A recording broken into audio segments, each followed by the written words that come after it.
As the room changes, I'd like to welcome Dr. Chelsey Ramirez. Chelsey graduated from the University of Illinois. She was in mixed practice in Northern Illinois for a while and then came back to help us teach our food animal medicine program. Chelsey is currently doing her master's in this particular topic and showing that there's a lot more to education than just our students. So Chelsey's really interested in how we train our producers. So please welcome Chelsey Ramirez. Thanks, Dr. Aldridge. So as Dr. Aldridge kind of precluded to, I'm going to talk to you today about aligning learning preferences with animal health training and delivery strategies.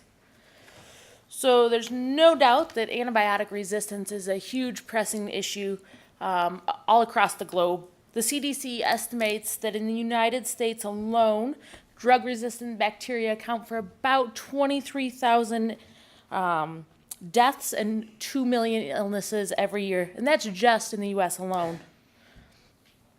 Because of this, the President of the United States issued this national action plan in March of last year to kind of combat the antibiotic resistance bacteria. And so one of the methodologies that he proposes to foster improved stewardship with antibiotics in healthcare settings is both for humans and for animals is improved educational efforts. So given this information as a driver, the first thing that we thought that we needed to do was to create a survey regarding producers' knowledge and the use of antibiotics on their farm to help us understand exactly what they understand and where our issues lie. So what we did is created a survey that was administered to 20 dairy farmers on the phone and face-to-face at the state fair. The questions regarded demographics, veterinary involvement on the farm, extra label drug usage, and which antibiotics they were using to treat which conditions on their farm. The results were pretty interesting. The kind of major findings included lack of treatment protocols. There were 15% that did say that they report that they had written protocols, but over half had no protocols. Additionally, record keeping seemed to be a little bit of an issue. Surprisingly, 84% of respondents claimed to keep records, but within that, more than half again did not record duration, a third did not record dose, and over 75% did not record route of administration. And without all of those factors, it makes it very difficult to calculate accurate withdrawal times. Less than half of those surveyed could identify what made a drug extra label usage, and only a quarter were seeking veterinary guidance when using a drug extra labelly. So inconsistent clinical consultation, selecting the wrong drugs for the wrong bugs, creating questionable case definitions, all those things kind of led us to realize or reaffirm that educating our producers about the importance of keeping accurate treatment records, creating treatment protocols, and understanding extra label drug usage are essential components to judicious antibiotic use. This sounds good, and we know what we need to be teaching them, but we all know that teaching isn't just about the content. It's really the delivery of the content that matters. So this is where my interest in my project comes in. I'm interested in learning about how to keep our food supplies safe and sustainable, learning about how does this guy learn in a way that he's going to use it. So the longer-term goal of this project was to examine whether livestock or learning style matched delivery formats are going to enhance the effectiveness of livestock producer training programs. So just a few minutes on learning style. For me, it makes more sense if I can think about this in terms of something that I'm familiar with. So say playing tennis. So there's 4 main learning styles. You start up in the, oh dear, which one? Which is this button? This one. So you start up in the top left-hand corner, we have a reflector. So a reflector is somebody that wants to learn by sitting and watching. Kind of going around the circle. And an activist, they're going to pick up the tennis racket. They want to go play tennis. They'll just figure it out as they go along. The pragmatist, they're going to go in search of a professional. They want tips from a pro. And then a theorist, they want to learn about the concept of the game. So we take that information. Our hypotheses in this project, there was a few. The first is that an open source learning style inventory can differentiate the learning preferences of adults involved in animal ag. Along with that, Illinois livestock producers will strongly associate with active and pragmatic learning styles. And then finally, the learning style preferences of livestock producers are impacted by educational and employment attributes.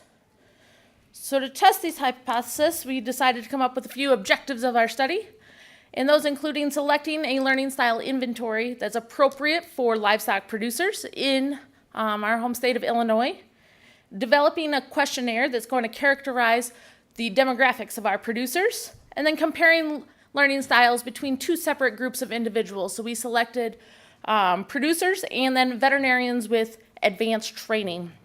And lastly, we wanted to determine if there was an association between learning style preferences and the demographics. So to do this, we searched for a learning style inventory and coupled it with a questionnaire. Our learning style inventory, we had lots and lots of these exist. There's no reason to recreate the wheel. So we went in search of one that met our criteria. We wanted one that was focused on adult learners, that was internally consistent. That means that it's been delivered across different populations of people and has always had the same results. We wanted to have test, retest reliability. That means that it's been given to the same person multiple times, and the end result is always the same. And we wanted it to be valid. We wanted something that had research to back it up, that had been able to substantiate claims between assessment and performance. And then we wanted it to be proven. Our questionnaire included questions about demographics, where producers originally gather their information sources from, what their individual learning style is, and how engaged they are with their work. So going back to this chart, we coupled our learning style inventory with our questionnaire. We delivered it to 187 producers at county fairs throughout the state of Illinois, and then also the executive veterinary program that Dean Constable referenced. So that was a group of 37 veterinarians that were seeking advanced training in swine production. So a little bit about our results. In our producer section, the demographics, about 2/3 male, 1/3 female, 30% were kind of between the ages of 45 and 50. A quarter of them had graduated high school. An additional 25% had achieved their bachelor's degrees. Interestingly enough, it didn't appear that any of this made much difference in the rest of our results. So what we did with our learning style inventory is we plotted individual answers using a math equation on an XY coordinate. At the top of the y-axis, there's activist. The bottom of the y-axis is theorist, pragmatist on the left-hand side, and reflector on the right-hand side. So back to our hypothesis. The first hypothesis is that our open source learning style inventory was going to be able to differentiate learning preferences of those involved in animal ag. So there's a lot going on here. I'm going to explain it in just a little bit. All I want you to do is see that these are very different. The warmer the color, the more intense the color, the more respondents at that time point. So producers on the left, veterinarians on the right. Our second hypothesis is that our livestock producers in the state of Illinois were going to be active and pragmatic learners. Turns out I was real wrong on this one. We expected our producers to be over here, the do now, think later type. And actually, they're very heavily clustered in the reflector theorist coordinates on this principal coordinate analysis. And lastly, we thought that livestock producers their learning preferences were going to be impacted by their individual educational and employment attributes. So in our demographics, we asked about gender, education, what sector of livestock they worked in, how large was their livestock operation, how engaged were they in their job. So if you kind of look at these schematics, we have the pragmatic to reflector scale on the left and the theorist activist scale on the x-axis. Blue indicates minimum number of responses. Again, as we approach red, the more responses they were in that coordinate. There was nothing that said that relationship between learning style and gender was anything that was statistically significant. Likewise, when we examine the relationship between learning style and schooling, it didn't seem to matter if they've completed no schooling or do they have received a doctorate degree. So in summary, open source learning style inventories can be used to differentiate styles in adult livestock producers. Our Illinois-specific livestock producers are strongly associating with theorist and reflective learning styles. And the learning style of livestock producers is not associated with their demographics. So bring you back to Kolb's learning cycle, just to reiterate that there are multiple different types of learners, and as one learns, we expect them to kind of progress through this cycle. So our implications for our reflective and theorist learners, we're going to ask them to activate prior knowledge, ask for goals and for reflection, consider alternative solutions, provide them with lectures and journal readings, with the goal of helping them propel them up the cascade to become an active learner. All of this research has actually led me to another question. So is this style just observed in the farm culture of this population that we looked at? Would I have the same response if I went out and surveyed the farmers in Ireland compared to Illinois? Do the small guys have the same or different thoughts than the large guys? And with that, Dr. Aldrich telling me to stop, so I'd be happy to entertain any questions.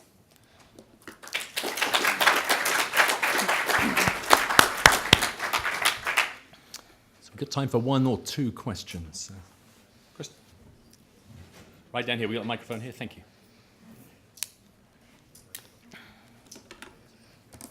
Thanks. Kristen Rye from the University of Bristol. Thank you for that very interesting presentation. So most of the work you did was with surveys. Did you think about using any qualitative research methods and delving a bit deeper into those? So definitely. This is, I think, just a pilot project, kind of very simplistic beginning, and it's really allowed me to explore and gain a deeper interest. So I think there's certainly some more work to come out of this. This is very just scratching the surface of the topic. Any more questions? Thank you very much, Dr. Ramirez. I appreciate it.